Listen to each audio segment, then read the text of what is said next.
magandang buhay ka trip moto. Itong rides ko dito kabuhay portion ko ng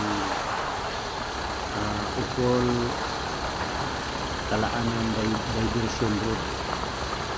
Maganda dito kabuhay kasi parang nasa bukid ka, parang nasa probinsya ka.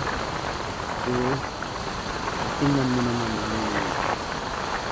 ang kalsada kabuhay. Wala pa masyadong gano'n at saka parang probinsya na probinsya ang dating. So malapit lang to sa siyudad kabuhay.